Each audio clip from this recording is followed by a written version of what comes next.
Every single day, you face hundreds of decisions. Should I quit this job? Should I stay in this relationship?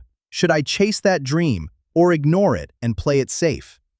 And if you're anything like most people, you make those decisions from one of two places: fear or regret. But what if there was a framework, ancient, proven, tested by philosophers, warriors, kings, and even the Word of God, that gave you a clear compass for every major decision in your life? What if the Japanese fishermen of Okinawa, the Stoic Emperor Marcus Aurelius, and King Solomon all pointed to the same answer? Today, we are going to unpack that answer. Welcome, and if you believe your decisions shape your destiny, stay with me. We are talking about Ikigai, and more specifically, how to use it as a decision-making framework that aligns your choices with your deepest purpose. By the end of this video, you will have a 4-question test you can apply to any major decision in your life, starting today. The word Ikigai, written in Japanese as Ikigai, is composed of 2 characters: Iki, meaning life, and Gai, meaning value, worth, or reason. Together, Ikigai literally means your reason for getting up in the morning. This isn't a trendy Instagram concept. This is a concept that has been woven into Japanese culture for over 1,000 years, first documented in the Heian period of Japan, roughly 794 to 1185 AD. Okinawa, Japan, holds one of the highest concentrations of centenarians, people who live past 100, in the entire world. Scientists and researchers have studied this community obsessively. They examined diet, genetics, social structure. But the factor that kept showing up, the one that separated Okinawans from the rest, was this. Every person over 100 that we interviewed had a clear and articulate answer to the question, why do you wake up every morning? Dr. Makoto Suzuki, Okinawa Centenarian Study. They had Ikigai. They had a reason, a purpose. And here is what the research shows.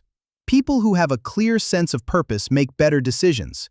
They are less susceptible to anxiety, depression, and what psychologists call decision fatigue. The modern visual framework, popularized by Mark Wynn in 2014 and built on the work of researcher Hector Garcia, presents Ikigai as the intersection of 4 circles. What you love, your passion, your fire. What you're good at, your talent and strengths. What the world needs, your contribution, your mission. What you can be paid for, your sustainable livelihood. Now here is where it gets fascinating, and this is what most YouTube videos miss. These 4 circles are not just a life planning chart. They are a decision filter. Every significant choice you face can be tested against these 4 dimensions. And as we'll see in a moment, this isn't a new idea. History knew this long before Japan gave it a name. Let's travel to Rome. Around 170 AD, the Roman Empire is being attacked on multiple fronts. Plague is sweeping through the city. The emperor sits in his tent on the battlefield, and instead of strategizing, he is writing. He is writing in his private journal, a journal we now call Meditations. Marcus Aurelius was perhaps the most powerful man in the known world. And yet every decision he made was filtered through a single question. Does this serve the common good? Does it align with my nature as a rational being? And can I do it with virtue? Marcus Aurelius, Meditations, Book 6. 3 questions. His own version of a decision framework. Notice the overlap with Ikigai. He asked whether his action contributed to what the world needs, whether it aligned with what he was good at, his nature, and whether it was driven by values, not fear. Marcus Aurelius lived until 58, old for Rome. He ruled for 19 years, and historians note that his most consequential decisions were not made in panic or ambition. They were made in stillness, with a compass. Now let us fast forward to one of the darkest periods in human history. Vienna, 1942. Psychiatrist Viktor Frankl is arrested and sent to Auschwitz. He lost nearly everything: his wife, his parents, his manuscripts. He survived 4 concentration camps, and in that horror, he made a discovery that would change psychology forever. He who has a why to live can bear almost any how.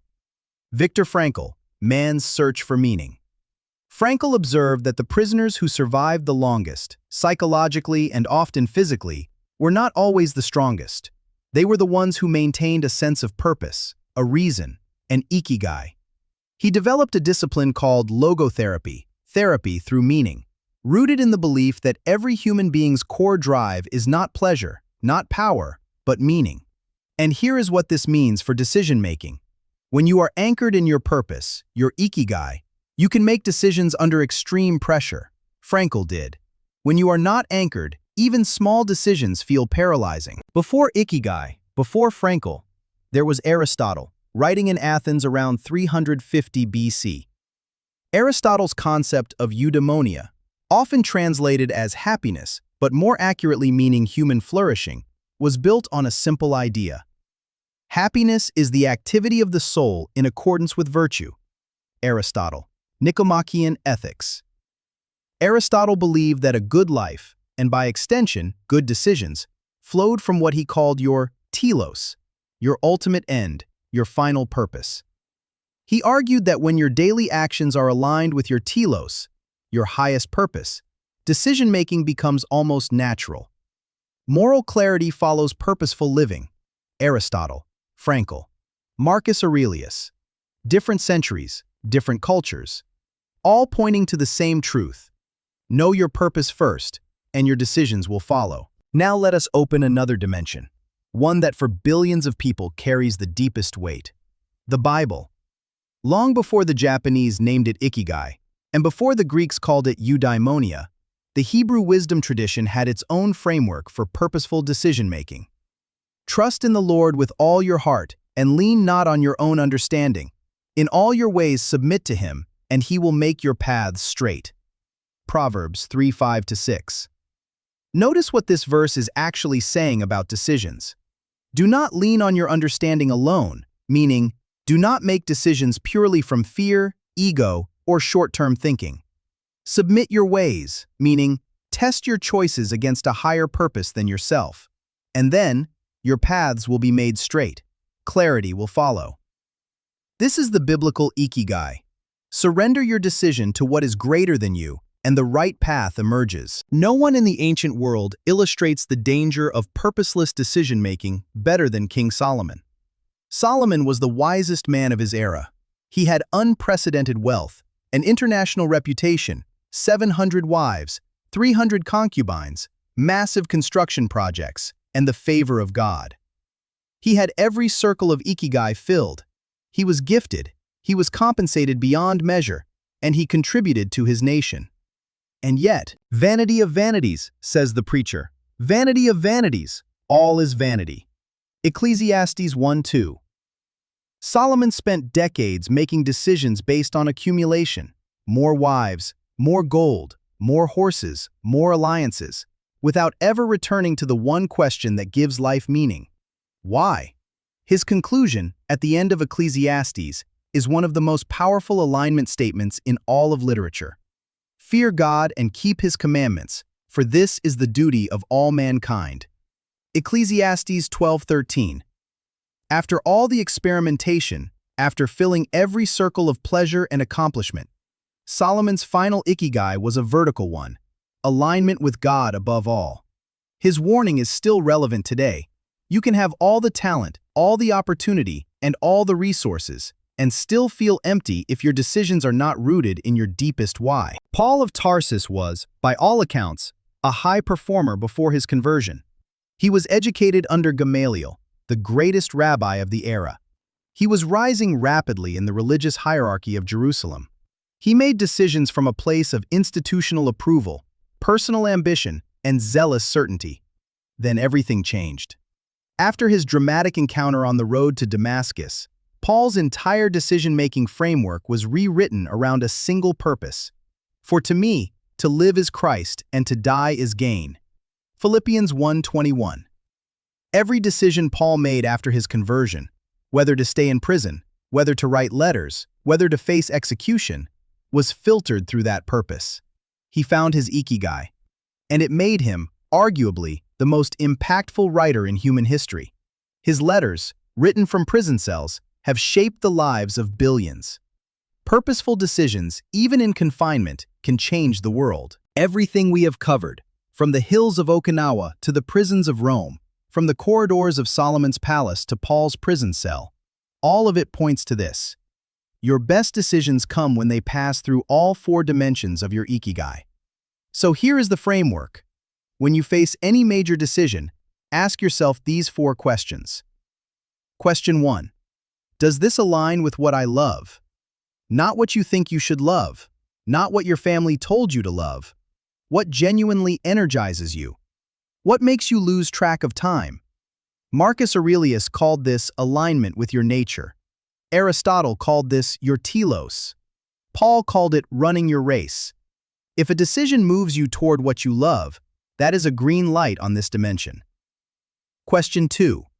Does this align with what I am good at? This is the dimension of stewardship. The Bible speaks repeatedly about faithfulness with your gifts. To whom much is given, much will be required. Luke 12:48. Solomon's wisdom was his gift. When he stewarded it toward justice and teaching, the kingdom flourished. When he used it to multiply wives and alliances, everything collapsed. Ask, does this decision deploy my strengths, or does it ask me to operate in an area where I have no calling? Question 3. Does this meet a genuine need in the world? Frankl discovered in Auschwitz that meaning is found not just inside you, but in service to something beyond you.